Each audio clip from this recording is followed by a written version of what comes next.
entendu parler de cet endroit? Oui, il paraît qu'on y parle de l'invisible. Genre l'au-delà? Oui. Et aussi d'hypnose, d'esprit et d'énergie. Tu crois que c'est vrai? Bah, je sais pas, mais viens, on y va. Bonjour, bienvenue dans le boudoir. Installez-vous confortablement. Venez, on va discuter.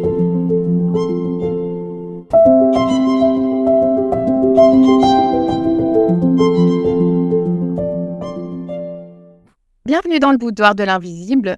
Je suis accompagnée d'Héloïse et nous avons l'immense plaisir de recevoir un couple dont l'union va bien au-delà de l'ordinaire.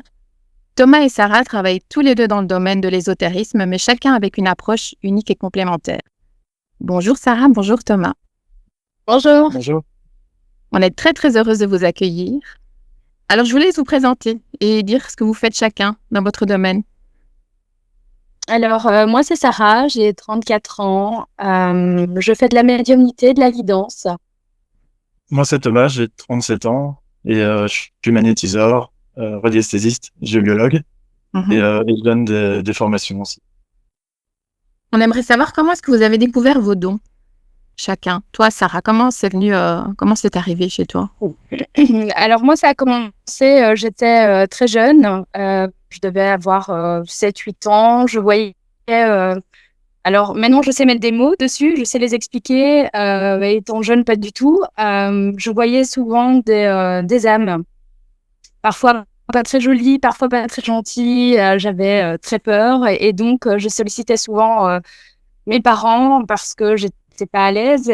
Voilà, eux n'avaient pas d'explication à me donner à ça. Et puis, ce sont des choses que j'ai dû... voilà, j'ai simplement appris à vivre avec. Et puis, j'ai eu très vite des intuitions très précises, des messages, voilà, qui étaient assez justes, des pressentiments que beaucoup de choses allaient se produire pour certaines personnes ou savoir des choses que je ne suis pas censée savoir, qui au final chaque fois tombait, voilà, c'était clairement vrai. Puis petit à petit, je me suis intéressée à tous ces sujets-là et puis j'ai réussi à donner une explication à tout ce qui m'arrivait, toutes ces choses assez étranges au final. Et donc voilà comment j'ai pris connaissance et que j'ai découvert un petit peu ces dons. Oui. Moi, j'ai une petite question. Est-ce que quand tu as commencé à ressentir ces choses-là, déjà, j'ai deux questions. Comment tu vas voir concrètement? Souvent, on se pose la question concrètement, comment tu vois, comment tu perçois? Est-ce que c'est des voix? Est-ce que c'est vraiment visuel comme ça revient souvent de se dire comment on va percevoir ces âmes-là? Est-ce que c'est comme une personne lambda? Quelle forme ça prend? Ça, c'est dans un premier temps ma première question, ouais. Ça m'est arrivé moins souvent, mais de voir les personnes clairement, comme je vous vois. Et puis, à certains moments, je vais plutôt les voir, on va dire, comme un voile, une espèce, oui, de voile qui se déplace. Parfois, je ressens très fort aussi l'énergie, hein. Voilà, ce sont les façons dont je peux les voir, les ressentir. J'entends aussi, donc quand on me parle, je les entends. Parfois, je les vois pas, on me parle.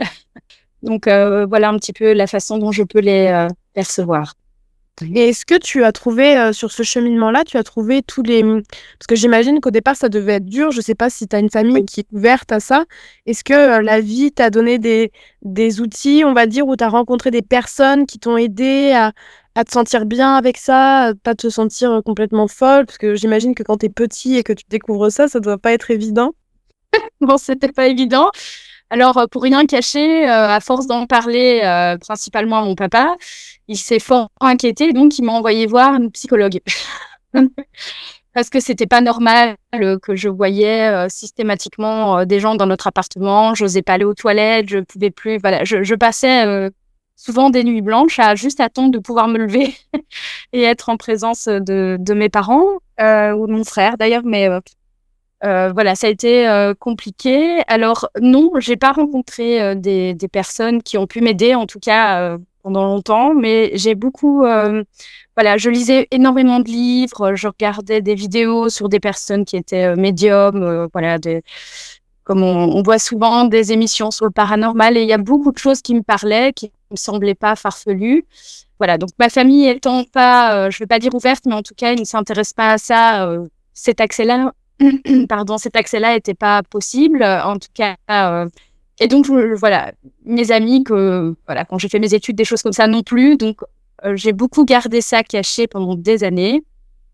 Et puis ensuite, j'ai rencontré Thomas. Et évidemment, là, j'ai pu clairement apprendre et être beaucoup plus à l'aise avec tout ce que je vivais depuis étant jeune. D'accord. Et tu as eu une période dans ta vie où tu as voulu refuser, fermer les portes à tout ça, Oui. en disant que c'était trop? Oui, hein, vers l'âge de 16 ans, j'ai stoppé tout ça parce que ça me stressait beaucoup et j'avais l'impression d'être folle, en fait. Mmh. De me dire, voilà, je pouvais être en rue et puis, enfin, voilà, prendre le métro. J'habitais la capitale, alors bon, les moyens de transport, c'est rempli de personnes. Et entendre des mots, observer une personne bêtement et avoir des informations, je me dis c'est pas normal, c'est pas possible. Je pense à des choses qui sont pas logiques ou je ressens des choses qui sont pas normales. Je suis juste une grosse flippette à être chez moi à la maison et puis c'est tout. Il faut que je m'y fasse, hein. Et au final, pas du tout, parce que voilà, pour avoir entendu beaucoup de choses qui par la suite s'avéraient vraies.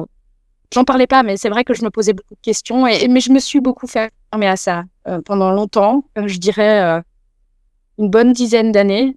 Ah ouais. Ça me revenait à chaque fois en pleine figure. Hein. Ça, Ah ouais, c'était ta mission, fallait que tu déroules ça, quoi. D'accord. exactement. Moi, alors du coup, ma question, c'est par rapport à tout ce qui est hypnose. Nous, on fait avec Nathalie de l'hypnose et Nathalie va me mettre, je sais pas si elle t'a expliqué, mais en tout cas, Nathalie me met en état de conscience modifié et après, je vais percevoir des choses voilà, sur des personnes, même des choses en général, des situations, des faits. Et est-ce que tu aurais un peu une explication pour ça? Est-ce qu'on serait pas tous médiums quelque part? Bon, toi, c'est vraiment ouvert tout le temps, j'ai l'impression, mais quel est le lien qu'on pourrait avoir entre ces états où on est un petit peu, voilà, on perçoit vraiment, il y a une finesse de perception plus accrue qu'en temps normal? Je dirais, alors, pour commencer, c'est vrai qu'on utilise souvent le mot don. Voilà, parce que je pense que c'est dans un langage commun, mais c'est pas pour moi réellement un don, c'est une capacité que j'ai pu exploiter plus. Je me suis laissé la chance aussi à un moment donné de l'exploiter, je les ai écoutés. Je pense que tout le monde est capable de se connecter, hein, que ce soit à des êtres de lumière, hein, des défunts ou que sais-je. Et alors, comment je pourrais expliquer avec l'état d'hypnose, c'est pour moi, en tout cas pour l'avoir vécu aussi, hein, c'est un lâcher-prise, hein. C'est le fait qu'on lâche prise et on se laisse porter par ce qu'on entend, on prend conscience de son corps et donc il n'y a plus un contrôle permanent à se poser 1000 questions, à se dire oui, je vais me connecter à quelqu'un ou je vais entendre, mais c'est peut-être moi. Non, là, on reste juste concentré sur soi, sur son corps, sur la personne qui nous guide et ça nous permet, je pense en tout cas que c'est un outil qui permet pour certaines personnes, c'est plus facile de se connecter de cette façon-là. D'accord. Ok. Et, si je peux rajouter quelque chose par rapport à ça. Ce que j'ai remarqué aussi quand je donne des cours, donc par rapport aux capacités de chacun, c'est que tout le monde ne capte pas de la même manière. Mhm. Donc il y a des personnes qui vont, comme Sarah, plus entendre. Il y a des personnes plus visuelles, comme moi par exemple. Il y a des personnes qui peuvent ressentir donc par l'aura. Ça peut être ressenti au niveau kinesthésique aussi avec le corps. Donc il y a plein de moyens de ressentir. C'est juste que la plupart des gens ne sont pas informés par rapport à ça. Donc ce que moi j'essaye de faire aussi pendant mes cours, c'est de faire prendre conscience à chacun qu'il y a différentes manières de capter. Et en général, il y a une ou deux manières de capter les plus fortes qui ressortent chez chacun. Donc j'essaye de mettre ça en lumière pour que la personne puisse le développer plus facilement.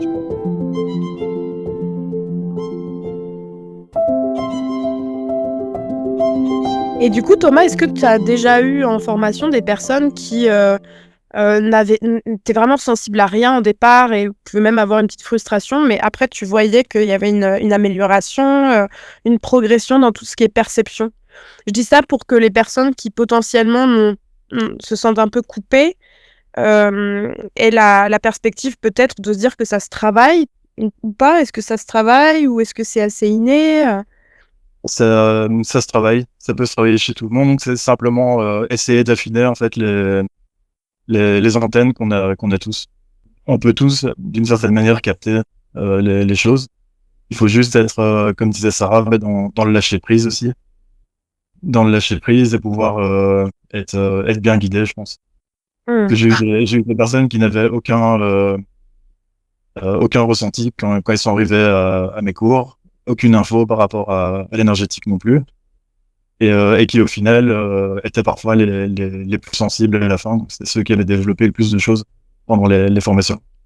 Ok. Donc on a tous de l'énergie, on est tous capables de la diriger, de l'utiliser. Et on est capable d'aller chercher des informations, pas seulement prendre ce qui vient, mais pouvoir demander, entre guillemets, avec précision, ce qu'on a envie d'avoir comme information au niveau de l'énergétique. Ok. C'est vrai parce que moi, j'ai suivi tes cours et les exercices, enfin, tu sais, même avec l'énergie, c'est-à-dire de pousser un peu la personne vers la gauche ou vers la droite ou vers l'avant alors que tu es placé derrière elle et qu'elle voit pas ce que tu fais. C'est quand même impressionnant, quoi. Tu te dis, c'est pas possible que je puisse faire ça, en fait. Mais si, c'est tout à fait possible. Est-ce que Thomas, tu peux d'ailleurs nous expliquer exactement, parce que moi, la médiumnité chez Sarah, je vois un petit peu à peu près à quoi ça correspond, mais Thomas, je connais pas trop ce que tu fais. Je voudrais bien que tu nous expliques un peu en détail toutes tes pratiques et notamment tes formations. Donc j'ai commencé par le magnétisme. Donc le magnétisme, la radiesthésie. Donc le magnétisme, c'est des soins énergétiques. Donc en fait, je vais capter certaines énergies et je vais les redistribuer vers la personne. Donc l'idée, c'est de rééquilibrer qui est en déséquilibre chez la personne, débloquer certaines choses dans ces énergies pour faire en sorte que l'énergie circule de manière fluide et que le taux vibratoire, donc le taux d'énergie de la personne puisse remonter. Et à ce moment-là, ça a un bienfait général sur la personne. Donc on peut travailler sur des soucis physiques, psychiques, donc on peut vraiment travailler sur énormément de choses. La radiesthésie, donc ça on va dire ça, c'est un outil qui me sert pour faire mon bilan énergétique. La radiesthésie, il y a le pendule, les baguettes, l'antenne de l'échelle. Donc c'est des moyens on va dire qui nous permettent de capter certaines choses. Donc c'est une extension de notre sensibilité.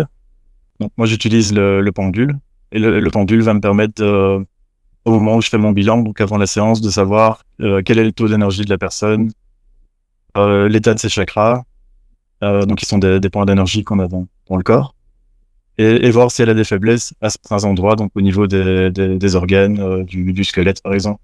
Donc ça me permet d'avoir une idée générale avant de pouvoir faire ma séance. Et le pendule, je l'utilise aussi. Bon, ça c'est plus rare, mais je peux l'utiliser pour la recherche de personnes disparues. Donc ça m'est déjà arrivé quelques fois. La recherche de sources d'eau, ou tout simplement pour poser des questions. Mais ça, maintenant, j'utilise un peu plus mes ressentis plutôt que de passer par le pendule. Je fais aussi de la géobiologie. Donc la géobiologie, c'est on va dire le travail énergétique d'un lieu de vie. Donc là, je vais travailler au niveau tellurique, donc au niveau des réseaux de la Terre, et au niveau énergétique. Donc l'idée, c'est de rétablir sur tous les plans le lieu de vie pour que les personnes s'y sentent le mieux possible. En fait. Et ici, ça fait 2 ans environ, 2-3 ans que j'ai commencé à donner des cours sur comment apprendre à utiliser le pendule, comment apprendre à magnétiser, à faire une géobiologie. Et ce que j'ai essayé de faire, c'était de rendre ça le plus simple possible pour que ça soit accessible à un maximum de personnes. Et je me suis rendu compte que tout ce qui était efficace au niveau énergétique, c'était tout ce qui était simple et le plus direct en fait. Et ça devient compliqué à partir du moment où nous on le rend plus compliqué avec le mental.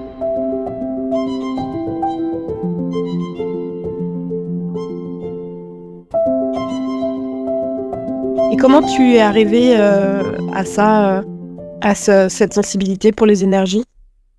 Comme pour Sarah, j'avais pas mal de ressentis, de sensibilité étant plus petit. C'est aussi par la suite que j'ai compris ce que c'était, parce qu'au départ, je pensais que c'était normal et que tout le monde l'avait. Moi, j'ai aussi vu quelquefois des personnes décédées. J'ai eu une période difficile où j'entendais beaucoup de choses, mais c'était un peu comme des cris, des hurlements, donc c'était pas très chouette. Où je voyais des trucs qui étaient pas humains pour moi. Donc je pense que c'est à partir de ce moment-là que je me souviens que à ce moment-là j'étais encore petit, donc je descendais voir mes parents en pleurant, en pensant qu'il y avait une grosse dispute en bas, que tout était occupé de se casser, et au final il y avait rien du tout, donc on me disait que c'était des cauchemars. Et je pense que c'est à ce moment-là que moi, au niveau de ce que je pouvais entendre, ça s'est un petit peu bloqué. Donc je pense que c'est une sûreté qui s'est un peu mise. Ce que j'ai pu expérimenter aussi à ce moment-là, c'était des sorties astrales, donc des sorties hors du corps.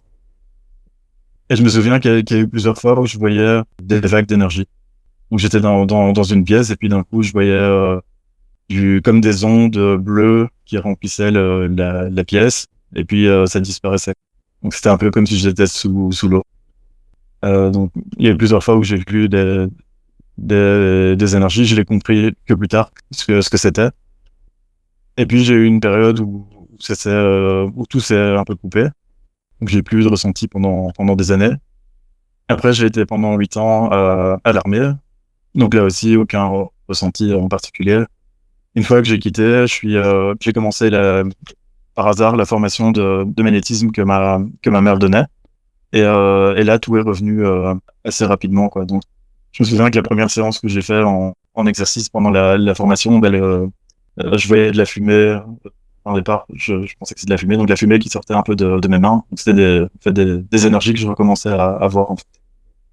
Ok. Et là, tout est revenu petit à petit. Mais en fait, tu pouvais en parler à ta maman, puisque ta maman était dans les énergies. Est-ce quand tu étais petit, elle était déjà ouverte à ce moment-là ou pas? Ou pour elle aussi, c'est venu plus tard Elle a toujours été ouverte, plus au pendule, donc parce que le pendule a toujours été fort présent dans ma famille. Donc mon grand-père l'utilisait, mon arrière-grand-père l'utilisait, il était connu aussi pendant la guerre pour retrouver des personnes disparues. Donc tout ce qui était pendule et tout ça, elle pratiquait de temps en temps. Enfin, elle avait un autre boulot à côté à ce moment-là. Ouais. Mais par contre, elle n'était pas formée pour tout ce qui était magnétisme. Enfin, pas aussi qu'elle ne l'est maintenant. Et c'est que par la suite, quand elle a commencé à pratiquer, donner des cours, là, je m'y suis mis et là, je pouvais évidemment lui poser toutes les questions que je voulais. Et ça, j'ai de la chance de pouvoir être guidé Ah ouais. et d'avoir beaucoup de personnes dans ma famille qui sont ouvertes à tout ça, quoi. Ce que Sarah n'avait pas forcément. Et je pense que ça, naturellement, c'est des choses qui peuvent bloquer un peu. Moi, par expérience personnelle, mes parents, ils sont profs et en plus dans des matières très physiques, maths, très cartésiennes. Donc, quand je commençais à parler de l'hypnose et tout ça, c'était hyper dur. Et je me demande si naturellement, est-ce que c'est un réflexe de survie, je sais pas. Si on se ferme pas un petit peu, en tout cas, mais qu'à un moment donné, ça revient de toute façon parce qu'il y a un désir du cœur qui est plus fort et on doit y aller, quoi. Oui, c'est ça. Donc, c'était la même chose, hein. Mes parents pas du tout dans ce domaine-là, et donc, qui que ce soit de ma famille d'ailleurs. Et donc, quand on en parle, c'est un peu, c'est pas normal. Est-ce que ça se ferme pas aussi parce que il faut vivre certaines choses, vivre certaines expériences, peut-être sans ce radar-là, quoi. Parce que c'est quand même un sacré radar, hein, ce que vous avez. C'est pas rien, en fait. Et parfois, je me demande, est-ce que ça se coupe pas parce que voilà, il faut vivre certaines choses, expérimenter certaines situations, et puis qu'au moment le plus juste, ça s'ouvre. Oui, je le pense aussi, hein. Moi, je pense que, en tout cas, quand ça s'est coupé pendant une dizaine d'années, je pense que j'avais besoin de travailler certaines choses, de prendre de l'expérience dans d'autres, en tout cas d'évoluer en dehors de ce domaine, prendre mes marques aussi dans ma vie et pouvoir m'instruire sur tout ça pour que je puisse comprendre, mettre des mots dessus et ensuite me lancer pour que ça devienne plus fluide et que je puisse mieux gérer ça. Oui, je pense. Ouais. Ouais, je pense que c'est un peu comme si tu devais passer dans des étapes qui te préparent aussi à pouvoir mieux gérer ça Ouais. et mieux aider les autres. Moi, ça a été l'armée, je pense. C'est ce ce qui m'a aidé à être peut-être plus déterminé, un peu plus costaud pour affronter certaines choses. Voilà, donc ça n'a pas eu que du contre. Il y a eu aussi du bon dedans. Ouais. Donc je pense que ouais, le parcours fait que ça te prépare. Oui. Je pense. Mhm. Oui, parce que quand bien même, si moi je prends mon exemple avec mes parents, au final, le fait d'avoir des parents comme ça donne aussi l'impulse pour y aller et donner un peu la force de dire j'y vais. Et c'est cette force aussi, ça permet de la dépoussiérer. Et si c'était pas le cas, en tout cas pour moi, peut-être que je serais moins sûre de moi si ça avait été si facile. Vous voyez ce que je veux dire? Oui. Ça aurait été moins facile, mais je me dis que d'un côté, c'est pas plus mal que ce soit ta situation qui est proche de la mienne. Je me dis, voilà, personne ne savait. Puis au final, on a pris quand même confiance en nous à se dire, au final, bon, c'est quelque chose qui m'intéresse, c'est quelque chose qui m'arrive et il faut que je creuse. Et oui. Voilà. Il y a pas un effet de groupe. C'est vraiment très personnel et je trouve ça enrichissant que ça a fonctionné de cette façon-là. Autant pour toi, Héloïse, que pour moi, je trouve ça difficile, mais sympa. Et est-ce que vous pensez que c'est plus facile maintenant pour les jeunes de maintenant? Moi, je trouve que oui, parce que on en parle de plus en plus. Et alors, c'est beaucoup aussi sur les réseaux sociaux. Quand on voit, alors ça paraît ridicule, mais ce que Nostradamus a prédit pour 2025, des choses comme ça, il y a de plus en plus de personnes qui s'y intéressent. Alors, bon, on y croit, qu'on n'y croit pas. On creuse, et puis on tombe sur l'une et l'autre vidéo, et j'ai ce sentiment qu'ils sont plus OK avec ça. C'est moins tabou, c'est moins fermé, c'est moins de ce sont des charlatans, c'est n'importe quoi, c'est pas possible. Il y a quand même des questions. Je pense qu'ils se posent des questions, ils sont curieux, ils veulent découvrir, savoir, essayer. Et oui, je pense qu'aujourd'hui, c'est moins fermé.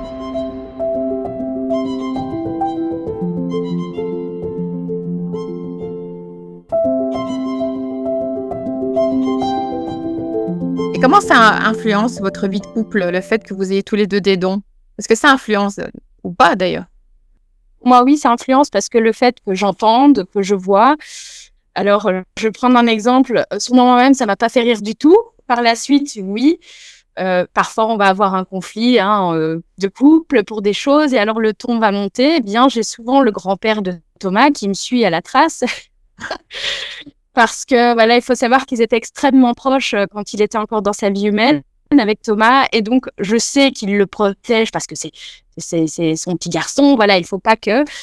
Et donc voilà, moi ça m'influence à certains moments parce que voilà, je me fais parfois peut-être influencer. La grand-papy est là, alors c'est pas très agréable. Je me fais un peu réprimander. Alors c'est pas voilà, mais oui, parfois je trouve que ça influence et je sais parfois ce que Thomas va vivre, va me dire, des choses comme ça, et parfois ça m'agace très fort. Parce que je me dis, voilà, après je me dis que si j'ai comme ça ces informations, c'est que je dois les avoir, mais parfois j'aurais préféré ne pas être sensible à ça, ne pas l'entendre, parce que ça reste ce que Thomas doit vivre.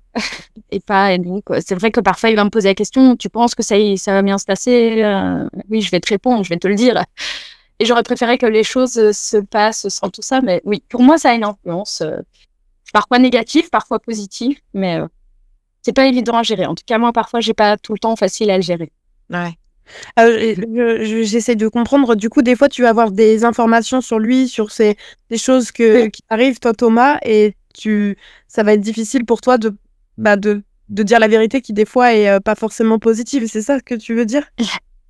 Oui, ou pas chouette. Alors, la vérité, je la dis parce que voilà, quand je pars du principe que je reçois une information, que ce soit de ses guides ou d'une personne, je me dois de la transmettre et je reste dans mon juste à le faire. Mais je vais prendre un exemple. Il doit, par exemple, aller à une réunion d'école pour un de nos enfants. Et puis, Thomas va y aller seul parce que X raison. Et puis, est-ce que ça va bien se passer? Des choses comme ça. Et enfin, voilà. Dans certaines situations, c'est bien de laisser les choses, voilà, suivre son cours sans qu'il y ait des infos. Et c'est vrai que si Thomas me pose la question, j'y réponds parce que je vais pas caché. Mais voilà, ça laisse rien de... Voilà, parfois, c'était pas des choses très agréables, on va dire. D'accord. Du coup, moi, je suis moins influencé que Sarah, je pense. Parce elle entend et c'est plus présent chez elle que chez moi. Donc moi, je pense que Sarah, je la ressens autant que je peux ressentir une autre personne en séance, par exemple, donc quand j'ai envie d'avoir des ressentis chez quelqu'un. Maintenant, je pense que le fait d'être... je suis pas du tout neutre avec Sarah, donc je suis très amoureux d'elle. Je vais pas forcément savoir me connecter et avoir des infos aussi facilement qu'elle peut avoir. C'est bien aussi dans un sens, mais moi, on va dire que je suis moins embêté, je pense. Mais peut-être plus par les énergies, du coup, toi, Thomas, si Sarah, elle va entendre des choses plus dans la communication, les infos, toi, tu peux percevoir ces variations d'énergie? Je vais la ressentir, ouais, à certains moments, je vais la ressentir très fort, donc si elle est pas bien, je vais le ressentir. C'est un truc qui la préoccupe, je le ressens assez rapidement aussi. Je vais pas toujours mettre des mots dessus, mais je sens qu'il y a des trucs qui bougent. Ouais, c'est surtout à ce niveau-là où parfois je peux recevoir une info, mais c'est plus par rapport à une situation qu'elle va vivre ou, enfin, je veux dire, c'est pas quelque chose de ultra précis. Mais là, ça me vient soit par image, soit l'info me vient directement, en fait. Mais je suis pas embêté constamment avec des infos. Et Vas-y, Nathalie. toi, Sarah, tu arrives à couper ça? Tu peux décider de couper ça ou c'est en flux constant? Alors, oui, je me coupe. Parfois, c'est souvent quand je suis fort fatiguée, j'ai difficile à lâcher prise et donc, voilà, je vais vite entendre ou des choses comme ça. Je laisse aller un peu les choses, mais je le gère beaucoup mieux. Maintenant, oui, voilà, je veux dire, je vais faire mes courses, je fais mes courses. Je veux pas savoir ce que la personne, quand elle passe à côté de moi ou quand je suis dans une file pour passer à la caisse, savoir entendre ce qu'elle a besoin ou le défunt ou voilà. Ça, j'arrive vraiment à le gérer maintenant, oui. Et je me coupe de ça. Et comment tu fais? Alors, j'ai pas vraiment une explication très claire, mais je me focalise sur l'objectif, ce pourquoi je suis sortie de chez moi. Donc, si je dois aller je dois passer à la poste, faire des courses, aller déposer ma fille, je me concentre sur ça et je ne me laisse pas partir dans mon écoute. Voilà, je fais mon objectif, très souvent, d'ailleurs, je suis très fermée, je regarde pas les autres parce que pour le moment, c'est ma façon à moi, en tout cas, de gérer ça.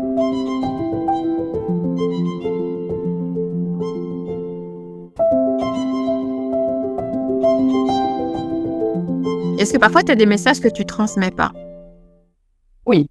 Alors, je sais pas, je vais donner peut-être deux exemples quand je suis à l'extérieur de chez moi ou quand je suis en séance. Ça m'est arrivé, alors c'est quelque chose, donc quand je reçois quelqu'un en séance, je prends note des messages des personnes.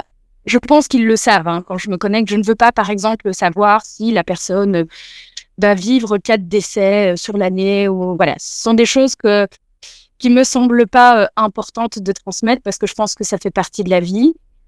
Et d'annoncer ça à quelqu'un, c'est quand même compliqué après de le gérer. Pour l'avoir vécu, on me l'a, voilà, parce que j'ai aussi consulté des médiums, des choses comme ça, qui, voilà, on va avoir autant de décès et puis on reste avec ça en tête parce qu'on n'a pas envie de vivre ça. Et donc, ça laisse place à quelque chose de très désagréable. Voilà, ce genre de choses, je ne transmets pas. J'ai pas envie. De toute façon, je pense que là où ils le savent, je pense que depuis que je pratique les séances, j'ai peut-être eu 2 fois ce message-là. Alors évidemment, quand je le reçois, je demande toujours si ça a une importance que je le transmets, si c'est pertinent, s'il y a une raison. Quand c'est un non, je le transmets pas. Et donc, j'ai de la chance et chaque fois, non. Pour les 2 fois, c'est arrivé. Et alors, à l'extérieur, oui, là, je transmets pas dans le sens où je connais pas les personnes. Et 2 fois, j'ai eu des messages assez forts. Je pense une fois, je faisais mes courses et puis il y a une dame qui est passée à côté de moi et c'était elle veut se suicider et je suis restée dans le rayon avec mon caddie en disant je lui dis pas qu'elle est pas seule parce que je suis humaine aussi, je suis sensible à ça, ça me fait de la peine. Je l'ai pas fait parce que voilà, je pense que je suis aussi encore timide et gênée de par c'est assez intrusif. Et puis une autre fois, je pense que j'étais dans une librairie et une femme est rentrée. Non, elle était déjà dans cette librairie. En fait, je suis rentrée et tout de suite, en rentrant, il fallait que je regarde à ma gauche et il y avait cette dame. On m'a dit elle est malade, elle est pas bien. Ça fait longtemps qu'elle essaye de se faire soigner. Elle a des enfants. Dis-lui que ça va aller, qu'elle va y arriver, que les choses vont se mettre en place pour elle comme ça doit se mettre. Alors, je ne savais pas si, évidemment, elle allait quitter sa vie humaine ou pas. Je n'en savais rien. Je ne l'ai pas transmis non plus. Parce que ça me paraît assez violent, quand même,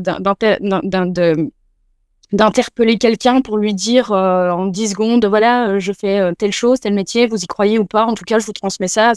Je ne dis rien, mais en tout cas, ce que je fais, c'est que j'envoie beaucoup de lumière en me disant que si ces gens doivent entendre ces choses-là, qu'elles l'entendent peut-être d'une façon qui leur conviendrait au mieux, en tout cas. Après, est-ce que c'est arrivé? Je ne sais pas. Oui, parce qu'on ne sait pas comment ils vont recevoir. Si jamais on leur dit, comment est-ce qu'ils vont recevoir ça? Comment ils vont cette nouvelle, c'est quand même compliqué, quoi. Oui, je pense que c'est dur à gérer. Et puis, je suis une étrangère à leurs yeux. C'est pas une personne qui a décidé de me contacter pour avoir des messages, pour avoir une séance. Et donc, même moi, je me dis, quelqu'un devrait m'interpeller en rue et me dire, tu sais, tu vas, je sais pas moi, tu vas te casser le pied dans 3 jours, puis ça va être compliqué. Je voudrais pas l'entendre, quoi. Je dis, bon, je sais pas qui vous êtes. Et puis voilà, j'ai laissé ces choses-là comme ça, mais c'est vrai que ce sont des moments que je retiens beaucoup. En tout cas, j'y pense souvent, parce que je pense que ça m'a beaucoup touchée. Voilà, c'est parfois difficile à gérer ça, de se dire je fais pas. Bon, je ne fais pas, mais c'est difficile pour ça. Et toi, Thomas, toi aussi, il y a des choses que tu dis pas ou Ouais, il y a des choses que je vais pas dire. Et un exemple qui me vient souvent en tête, c'est donc parfois quand je travaille sur la personne en séance, je peux ressentir par exemple que la personne a eu des abus dans sa vie, donc des abus sexuels. Mais je me suis rendu compte que c'est des mémoires chez la personne, mais qui peuvent être aussi liées à des vies antérieures.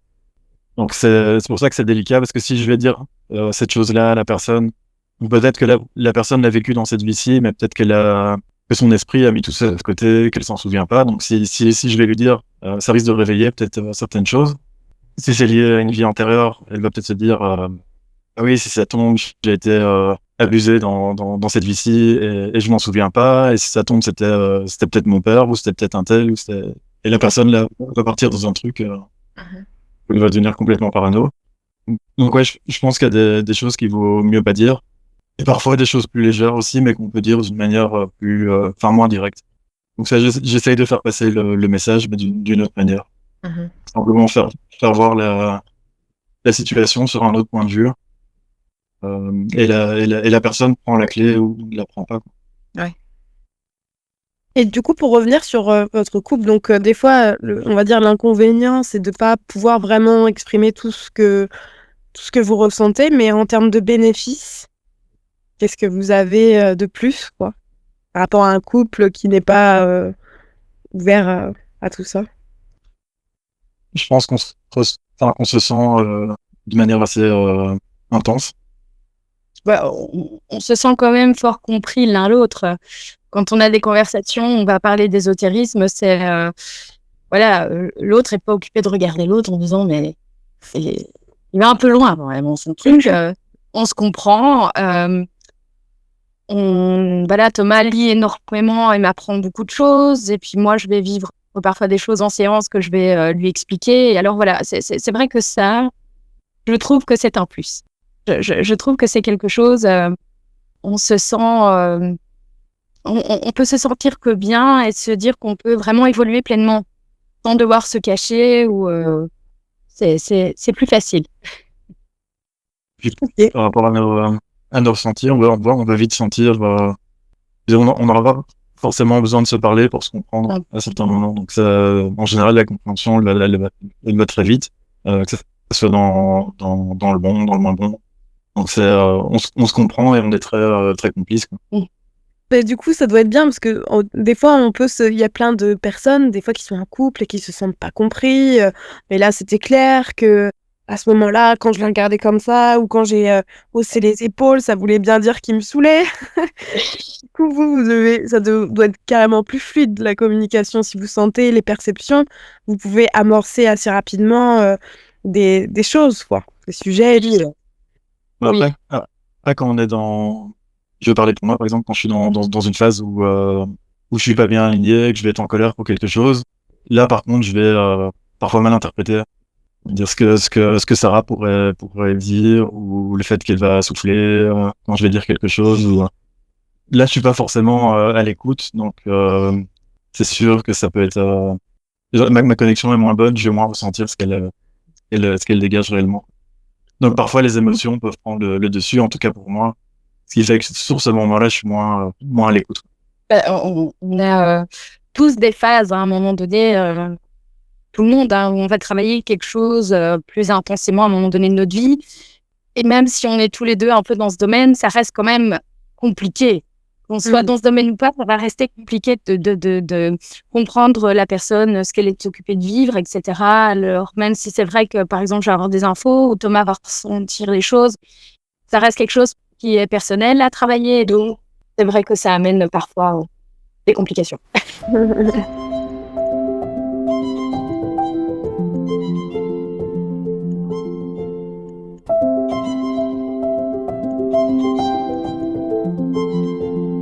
Est-ce que vous travaillez ensemble sur parfois les mêmes personnes? Par exemple, quelqu'un qui vient voir Thomas et Thomas le renvoie à Sarah. Est-ce que ça arrive ou vous travaillez sur le même cas? Oui, ça est déjà arrivé souvent, je pense. Oui, hein. C'est souvent arrivé. Alors, Thomas va travailler, par exemple, sur une personne en magnétisme et puis reçoit beaucoup d'informations sur de l'enfance. Et puis, la personne va venir en séance. Et puis, Thomas me dit, écoute, voilà, quand j'ai fait la séance, parce que, voilà, faut savoir que quand Thomas fait ses séances ou moi, je fais les miennes, on n'en discute pas après. Ou alors, ça va être très bref en disant, oh là là, ça a été compliqué. Ou alors, les messages que j'ai transmis, il y en a, c'était un peu compliqué à gérer, mais bon, j'ai su mettre des mots. Voilà, ça reste quelque chose... voilà, on garde un peu, entre guillemets, un secret professionnel parce que les gens viennent avec leur bagage et puis voilà, ça ne reste pas des discussions. Mais voilà, quand ces choses-là arrivent, Thomas va me dire, voilà, ce serait chouette que si tu arrives, en tout cas, à avoir des messages au niveau de son enfance, parce que c'est vrai que ça a beaucoup travaillé à ce niveau-là quand j'ai magnétisé, ça me paraît quand même un peu étrange. Eh bien, quand je vais prendre le message, si j'ai pas de message là-dessus, je vais poser la question et puis hop, il va y avoir un déroulement de plein d'infos que je dois transmettre et puis la personne se sent comprise et puis dans ces moments-là, moi j'ai vraiment cette sensation qu'on fait un travail complet. En me disant, ok, on a vraiment apporté quelque chose, des clés en tout cas pour pouvoir continuer à avancer peut-être dans une meilleure direction pour cette personne. Et dans ces moments-là, je me sens, je me dis, là, on a vraiment fait un bon job. C'est vraiment... Et c'est vrai que c'est arrivé quelques fois, et donc la personne, en fait, vient, fait d'abord une séance avec Sarah, et enchaîne directement une séance avec moi. Et c'est vrai qu'au niveau énergétique, j'ai remarqué que ça bougeait énormément. Rien que le fait de recevoir les messages, ça débloque des choses aussi au niveau énergétique. Et après ça, il y a la séance, quoi. Donc, très souvent, la personne, quand elle ressort d'ici, elle est complètement à l'ouest. Ouais, c'est assez complémentaire et c'est... Ouais, donc elle reçoit beaucoup d'infos. Il y a déjà des choses qui se mettent à se débloquer à ce moment-là. Et puis, je viens encore travailler sur les blocages qu'elle peut avoir. Et le travail énergétique continue, donc c'est vraiment complémentaire. Donc, il vaut mieux d'abord passer par Sarah et puis par toi. Sarah préfère faire comme ça, donc on garde un peu cet ordre-là. C'est vrai que c'est pas mal. Ça apaise un peu les énergies. Si la séance a été plus lourde avec Sarah, ça va un peu aider et rééquilibrer après avec moi, quoi. Est-ce que vous avez un moment un peu, un cas particulier, vraiment qui vous a percuté dans votre cheminement? Moi, je dirais, c'est vraiment une personne qui était venue en séance. Et donc, comme je l'ai déjà dit, hein, je prends toujours note avant des messages avant que la personne arrive. Et ici, donc, je m'isole tout le temps quand je prends note de ces messages. Et puis, je me suis sentie vraiment pas bien, oppressée, angoissée. Ça sentait pas bon du tout dans mon bureau.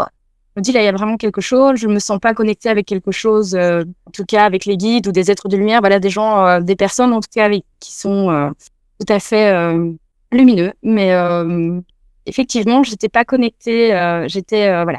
Ceux qui étaient présents avec moi étaient pas humains, étaient vraiment pas bienveillants. C'était quelque chose qui était collé à cette personne. Et donc, j'ai pris les messages, mais j'avais vraiment du mal à rester dans mon bureau. J'étais vraiment pas à l'aise parce qu'évidemment, je veux pas que ces choses-là restent chez moi ou se collent à moi.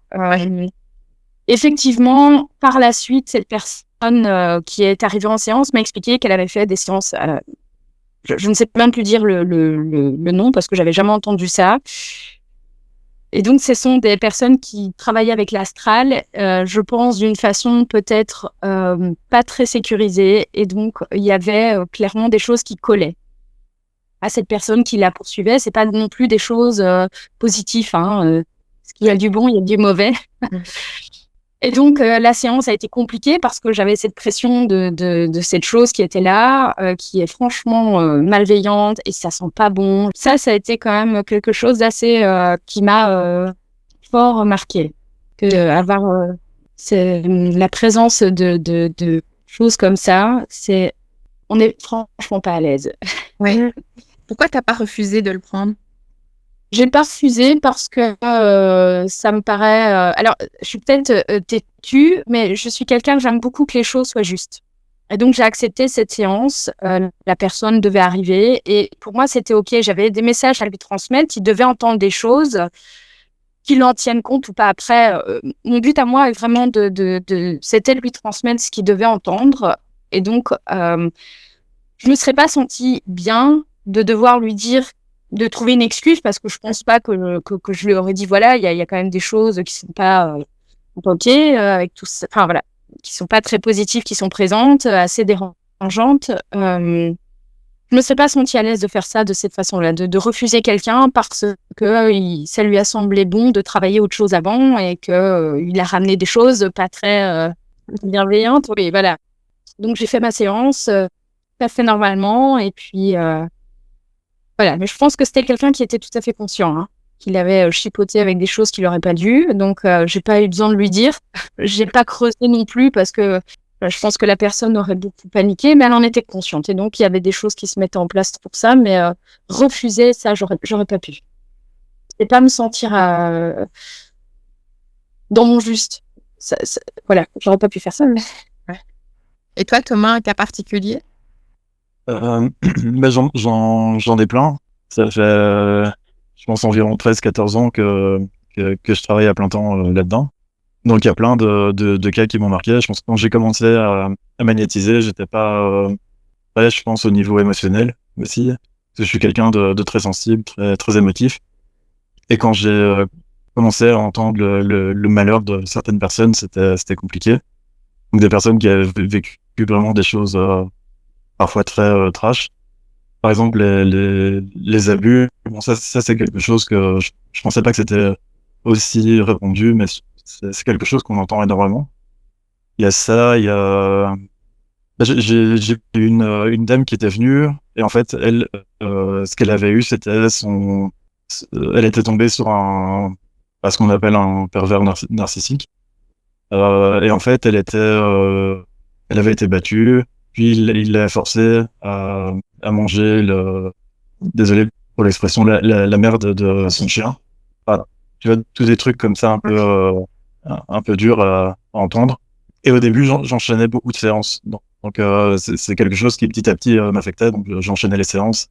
Ça devenait vraiment très compliqué. Donc à un moment donné, j'ai un peu ralenti la cadence. Et j'ai aussi trouvé un meilleur moyen d'être mieux protégé pendant mes séances, d'être plus neutre aussi. Donc j'ai commencé à prendre de la distance, là ça allait mieux. Mais sinon, il y a des séances qui m'ont fort marqué dans le positif aussi. Donc des personnes qui étaient vraiment mal en point au niveau de leur santé, puis qui t'envoient un mail ou qui t'appellent pour te remercier aussi. Ouais. En disant voilà, super bonne nouvelle, je l'ai eu ici il y a pas longtemps, juste avant Noël. Donc la personne m'a envoyé un message pour me dire que ses métastases étaient occupées de partir, quoi. Ouais. Ça fait du bien d'entendre ça. Ça fait Ouais. plaisir. Ouais, c'est sûr. Mais comme Sarah aussi, elle a déjà reçu plein de chouettes messages et c'est vrai que ça rebooste, hein. Mhm. Et, et on voit qu'on apporte quelque chose aussi à la personne, donc c'est chouette. Après, il y a eu plein d'autres moments qui sortaient aussi de l'ordinaire au niveau des jeux biologiques que j'ai pu faire. Les 3 ou 4 premières jeux biologiques que j'ai faites, c'était avec ma mère. Parce que c'est un travail assez lourd de travailler sur une maison, donc elle voulait le faire avec moi au départ pour me guider un petit peu. Et c'est vrai qu'on est directement tombé sur des cas hyper lourds, quoi. Donc, entité, je pense on a tout eu sur les premières. On avait fait un château d'une personne assez connue ici en Belgique. On avait pu ressentir qu'il y avait eu un décès dans une des chambres, donc un bébé qui était décédé. Puis le propriétaire du château nous l'a confirmé, nous a expliqué l'histoire. Même chose dans une autre maison où là, en montant les escaliers, en arrivant au grenier, j'ai vu une personne pendue à une poutre. En gros, c'est une image qui s'est superposée un peu à la réalité. Et ma mère me l'a confirmé aussi par la suite. Et il y a eu une personne en fait qui s'était pendue dans le grenier. Et pendant qu'on faisait cette géobiologie-là, il y avait le chat des propriétaires qui nous suivait, puis à un moment donné qui a complètement pété un plomb. Donc il regardait à côté de moi, il se mettait à claquer des dents, à faire des bruits bizarres, et jusqu'au moment où on enlève l'entité qui était présente. Et j'ai une question par rapport à tu as dit, qu'au départ, vous avez quand même eu affaire à des histoires, bien salées. Est-ce que tu aurais une interprétation à ça, que quand tu as commencé, tu as eu des cas un peu durs? C'est pour Sarah ou Non, c'est pour toi, Thomas, par rapport au fait que tu disais qu'au début, tu as eu des cas un peu lourds, direct, tu as été plongé dans le bain et que c'était un peu dur. Est-ce que tu penses qu'il y a une interprétation par rapport, je sais pas, je dis ça, ça pourrait être un test, Je sais pas, oui, ça peut être une forme de test, ou alors c'est vrai que je suis une personne assez déterminée, je suis fonceur, et donc je me dis peut-être qu'ils ont voulu me mettre directement dans le bain avec des trucs plus costauds, j'en sais rien. Je sais pas. OK. Maintenant, ce qu'il y a par rapport aux séances de magnétisme, et là, je pense que beaucoup de thérapeutes peuvent l'avoir, c'est qu'au début, tu peux avoir un effet miroir avec certains de tes clients, pour te permettre à toi aussi de régler certaines choses qui ont pas été réglées. OK. Et ça, en hypnose, ça revient souvent des gens qui font, des consultations, tu sais, Nathalie, quand on faisait les formations, beaucoup de gens nous disaient que, quand ils recevaient des gens, en fait, ils vivaient un peu les mêmes choses. En fonction de leur vie, en fait, ils vivaient un peu les mêmes choses que, les personnes qui venaient en consultation, ou alors ils avaient vécu peut-être 2 semaines avant, une problématique un peu similaire, et que c'était souvent comme ça, que ça le parcours des clients jalonne aussi le parcours des consultants, quoi, de ceux qui reçoivent. Ouais. Et ça, je pense que c'est plus fort quand tu commences. Et au bout d'un moment, quand tu arrives à prendre de la distance, et où il y a déjà un travail, et une fois qu'un travail plus important a été fait sur toi-même, là, tu tombes plus sur des cas qui sont en lien avec les tiens. D'accord. C'est ça d'ailleurs, ce que vous percevez en termes d'évolution, vous, depuis le début de votre pratique? Vous avez vu, une évolution par rapport à tout ce que vous recevez, vos perceptions, les clients justement? Oui, ici, pour moi, il y a une énorme différence depuis que j'ai commencé. Déjà, bêtement, quand j'ai été formé, je pense que je crois qu'on devait être 7 ou 8, sur les 7 ou 8 personnes, s'il y avait une personne pour qui le pendule tournait directement, c'était très bien. Et maintenant, c'est un peu l'inverse, quoi. Donc, si ce sera plutôt une personne qui va peut-être galérer un tout petit peu que ça se mette à tourner. Mais pour la plupart, ça part directement, quoi. Donc, on sent qu'il y a le taux vibratoire de la planète, donc le taux d'énergie a fort augmenté. Et du coup, tout ce qui est capacité chez chacun ça va être beaucoup plus accessible en fait. Maintenant, je trouve que les gens peuvent plus facilement capter des informations qu'il y a 10 ans, par exemple. Mmh. Et toi, Sarah, tu vois une évolution sur ta pratique depuis le début que tu as commencé? Oui, hein. Après, je pense que c'est l'évolution personnelle parce que j'arrive, pas tout le temps, mais à me connecter à des êtres plus élevés, je vais dire ça comme ça, à capter des messages plus facilement pour voilà, certaines choses. Au début, quand j'ai commencé, je posais pas de questions, donc j'écrivais ce que je recevais comme message. Maintenant, je vais poser des questions. Voilà, ça devient de plus en plus précis. Ok. Ouais. Et est-ce qu'il y a des cas que vous refusez de prendre? Moi, non. Je pars du principe que si la personne vient vers moi, c'est que je pense que j'ai quelque chose à lui apporter. Quand je dis ça, sais pas que je pense pouvoir régler d'office ces problèmes, mais je pense qu'il y a au moins une petite chose à apporter à la personne. Donc j'accepte, même si c'est compliqué. Et j'ai pas encore eu de séance que je sais pas du tout gérer. Mhm. Donc là, ça, ça a toujours été au final, même si c'était plus lourd dans certains cas.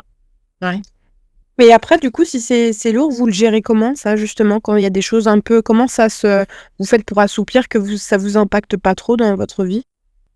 Bah, je pense, enfin, moi personnellement, il y a des séances qui m'impactent quand même si je ne le veux pas. Après, j'essaye souvent de me nettoyer. Je vais mettre l'intention que ça ne reste pas collé à moi parce que ça ne m'appartient pas.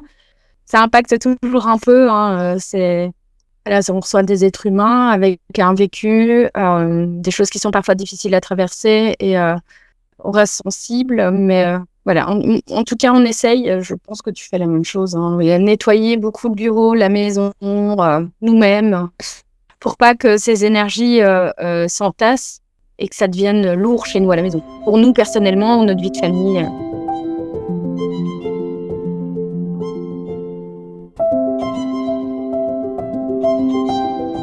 Est-ce que vos enfants, ils ont des ressentis? Ouais, ils sont assez sensibles. Oui, alors, je pense que tous les enfants sont assez ouverts à ça, dans le sens où eux ne sont pas influencés, je vais dire ça de cette façon-là, par l'extérieur, et donc ils sont tout à fait eux-mêmes. Hein, comme on dit, les enfants sont bien francs. Hein, voilà. Notre fille, elle voit souvent des choses. D'ailleurs, elle nous dit, quand il y a quelqu'un, elle nous le dit, il y a quelqu'un. Notre fils va être plus nerveux à certains moments. Et alors lui, le plus grand, il a vécu certaines expériences qui nous en parlent encore aujourd'hui, qu'il a vu quelqu'un qui est venu près de lui, qui lui a parlé, des choses comme ça. Ça, oui, donc je pense qu'ils sont réceptifs pour le moment. En général, les enfants jusqu'à Ouais. plus ou moins 7 ans sont très ouverts à tout ce qui est énergie et tout ce qui est monde de l'invisible. Ouais. Et que ça s'estompe un petit peu par la suite. Mais avec deux parents comme vous, je sais pas si ça va s'estomper. Ben, ouais, l'avantage, c'est quand tu as des parents ouverts avec qui tu peux en parler, ben, c'est sûr que ça va pas occulter le truc. Quoi.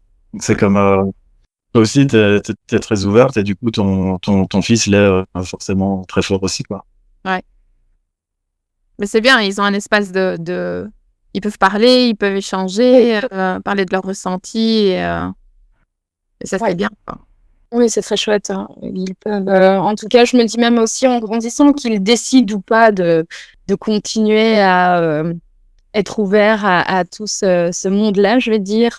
Voilà, qu'ils le veuillent ou non, ça restera toujours OK pour nous aussi, ça. Oui, tout à fait. C'est bien. Ouais. Vous les poussez pas dans un sens ni dans l'autre, c'est bien. Non, c'est souvent, et c'est drôle, c'est souvent cette image-là que j'ai. Donc, notre fille Alice elle va parfois tomber et donc se faire mal à la cheville, des choses comme ça. Enfin, dernièrement, c'était la cheville. Et donc, Thomas va la magnétiser et étrangement, elle va souvent mettre ses mains, des choses comme ça. Donc, on laisse, on vit, enfin, on agit comme on est. Enfin, je veux dire, avec le métier qu'on peut aussi. Et tant qu'ils sont OK avec ça, bah voilà. Et puis le jour où, par exemple, ils ne voudront plus du tout en disant, voilà, moi, je trouve ça devient un peu farfelu. OK, bon, voilà. ce sera OK pour nous aussi. Je pars du principe qu'on vient sur Terre, on s'incarne pour une raison bien particulière. Et chacun a son chemin à suivre. Donc, c'est ça, rien d'essayer d'influencer ses enfants. Parce que s'ils veulent aller dans une direction, on aura beau faire ce qu'on veut, ce sera comme ça et pas autrement, quoi. Donc, à part faire des dégâts, on fera rien d'autre de bon, quoi. Donc, le mieux, c'est de les soutenir dans ce qu'ils veulent faire et être à l'écoute, quoi. Mhm. Est-ce que vous avez un conseil pour les auditeurs, une pratique ésotérique pour les aider dans les énergies? Est-ce que vous avez quelque chose, un petit truc? Moi, ce que je dis souvent en séance, et parce que c'est aussi un message que je reçois souvent, donc je pense que c'est un message qui est pas propre à une personne, c'est de beaucoup s'écouter. Parce que quand on a une intuition ou que, je ne sais pas, hein, je vais donner un exemple, on marche en rue et puis on va penser à quelque chose alors que rien, en tout cas faisant en sorte qu'on pense à ça, c'est qu'il y a une raison. Et alors je dis pas qu'il faut être attentif et que ça en devienne presque une lubie, hein, mais c'est chouette d'y faire attention, de peut-être essayer de faire des liens et de rester connecté à ça. Non, parce que souvent on se dit, voilà, bah, j'ai pensé à ça parce que souvent ce que j'entends autour de moi, oh, j'ai pensé à ça et c'est sûrement parce que telle et telle chose est arrivée. Et faut beaucoup s'écouter. Je pense que c'est important de suivre ce qu'on a envie de suivre, ce qu'on a envie d'entendre. Ça me semble important. Même si ça va à l'encontre de la logique Oui, et de ce qu'on nous dit, voilà, ce qu'on nous dit de faire, quoi. oui, parce que je vais reprendre mon exemple parce que j'ai plus facile avec évidemment mon vécu, mais quand j'ai par exemple, étant jeune et que j'ai souvent dit à mon papa, tu sais, il y a une petite fille qui vient, elle est pas très sympa, je me sens pas à l'aise quand elle vient dans ma chambre, je dors pas. Et qu'il m'a dit, écoute, c'est pas normal, il y a rien, etc. Je me souviens que quand il me l'a dit, je me suis pas dit que ça n'existait pas parce que je pouvais pas inventer ces choses-là. Et donc, je suis restée avec ça en suspens, en fait, voilà, simplement. Mais je suis restée en accord avec ce que je ressentais, ce que je voyais, et je me suis pas remis en doute. Et donc, voilà. Il y a il y a un autre truc très sympa que j'expérimente beaucoup en ce moment. Enfin, après, je vais pas donner un cours complet là-dessus, mais je vais rapidement. Quand on veut créer des choses au niveau de l'énergétique, ce qui est important, c'est de mettre d'abord une intention, donc une intention claire, où on ne met pas de négation, donc des ne pas ou autre. Et ensuite, pour intensifier cette intention, mettre une visualisation derrière. Oh, bah alors ça, nous, on adore ça. Enfin, moi, je pratique beaucoup la manifestation, loi de l'attraction et tout ça, donc On est en ça me plein parle. dedans. On est en plein dedans. Ouais. Et c'est vraiment la base pour tout, que ce soit pour les soins énergétiques. Pour moi, quasi tout tourne autour de ça. Et il y a un moyen très simple d'expérimenter tout ça, même pour des personnes qui n'ont jamais rien fait au niveau de l'énergétique. C'est le simple fait de mettre l'intention d'envoyer de l'amour vers une personne. Je mets l'intention, j'envoie de l'amour à telle personne, donc je me le dis mentalement, même si j'y crois pas, même si c'est une personne pour qui j'ai pas du tout d'amour. Donc ça va fonctionner. Il y a quelque chose qui est lancé dans l'énergétique. Et ensuite, je vais visualiser cette énergie. Moi, par exemple, je la visualise en couleur. Donc ça peut être une couleur, une énergie couleur verte qui va vers la personne. Voilà, c'est simplement pour moi mieux me représenter ce que mon intention de départ. Donc ça renforce en fait ce que je viens de lancer. Et je remarque que ça a vraiment des résultats assez dingues. En fait, maintenant, je prends l'habitude de le faire dès que j'ai un souci avec une personne. Et je remarque qu'au final, c'est la seule chose qui désamorce vraiment une situation. Donc, inconsciemment, les gens vont ressentir ce qu'on envoie.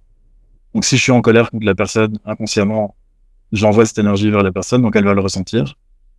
Donc, le meilleur moyen de désamorcer, c'est d'envoyer de l'amour. Donc, la personne ne comprend pas ce qui se passe. J'envoie une chouette d'énergie vers cette personne-là. Et je remarque que ça désamorce directement un tas de soucis, quoi. Et alors, ce que j'ai fait aussi en expérimentant, donc je l'ai fait plusieurs fois en allant faire mes courses. Donc, juste avant de rentrer dans le magasin, je dis, j'envoie de l'amour dans tout le magasin et toutes les personnes qui sont présentes. Et c'est marrant parce qu'à chaque fois, j'ai des choses sympas qui se passent juste après quand je suis occupé de faire mes courses, quoi. Donc, j'ai des personnes qui viennent me dire un petit truc sympa ou qui viennent me demander quelque chose. Une personne qui va me laisser passer devant la caisse ou enfin ce genre de choses. Et je sens que c'est beaucoup plus fluide et beaucoup plus sympa, quoi. Donc, on peut vraiment le faire sur une personne en particulier. Ça doit pas spécialement être sur une personne avec qui on a des soucis. Ça peut être sur un lieu où il y a plusieurs personnes. Ça peut être par rapport à une situation aussi.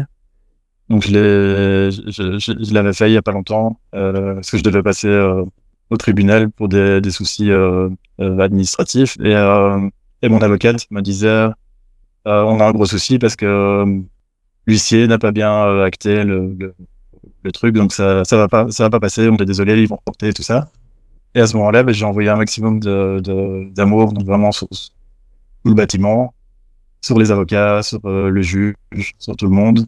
Et en fait, c'est passé comme s'il n'y avait jamais eu de souci, quoi. Donc l'affaire a pu passer, ça a été réglé rapidement et tout s'est bien passé, quoi. Donc, c'est vraiment un truc qui fonctionne à fond. Et toutes les personnes à qui je donne cette petite technique me font souvent des chouettes retours. Et ça ressemble quand même beaucoup à la loi de l'attraction qui dit que en fait, quand tu te places dans un état où tu ressens déjà par exemple, de l'amour, que ça se passe bien, mais que tu visualises déjà cet état, tu changes de fréquence et donc de ce fait, tu attires une fréquence similaire.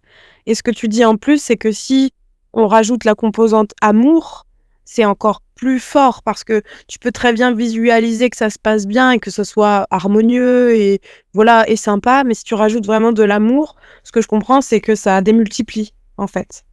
Ouais. Ok. L'amour, je pense que c'est la plus haute vibration que tu peux avoir. Parce que par rapport à la loi de l'attraction, les gens connaissent très souvent que le livre Le Secret. Mm. Et c'est bien, mais pour moi, c'est pas complet. Ouais. Je pense qu'il y a plus. Et donc, je parlais de l'intention en premier lieu. Ensuite, de la visualisation. Et après, tu as aussi le côté action. Donc, le fait de toi, ici, dans le monde physique, matériel, c'est le fait de toi mettre des choses aussi en œuvre. place. Parce que c'est vrai que si tu veux attirer des choses à toi et que tu mets ton intention, tu le visualises, mais tu restes enfermé chez toi, il n'y a rien qui va se mettre en marche, quoi. Donc, il faut laisser mettre des choses en place pour qu'il y ait des opportunités qui se lancent aussi, quoi. Après, ça se fait, je trouve, de façon assez naturelle parce que quand tu es dans cette énergie-là, c'est pas difficile de mettre des choses en place puisque, en fait, tu incarnes cette énergie et c'est hyper smooth, ça se fait hyper facilement comparé à, je veux dire, une période de ta vie où tu vois les choses un peu de façon sombre et de mettre en place des actions, ça te paraît ça te paraît hyper dur, en fait, t'as pas la force. Or que quand tu arrives à incarner cette énergie, que tu visualises, en fait, presque ces actions, elles se font très naturellement. C'est très fluide. Ouais. Et c'est vrai que si t'as déjà fait aussi un travail énergétique sur toi avec ton taux d'énergie est déjà assez haut, donc ton taux vibratoire est assez haut, et que t'as pas de blocage, de faiblesse énergétique, ta demande sera aussi plus puissante. Mmh. Donc ça, c'est un petit plus aussi. Pour que la loi de l'attraction fonctionne mieux, je pense que c'est bien aussi de vibrer quelque chose de plus haut ou de plus sympa aussi, comme tu dis. Donc d'être en accord aussi avec ce que tu demandes. Donc ça, c'est important. Ok, mais on note ça.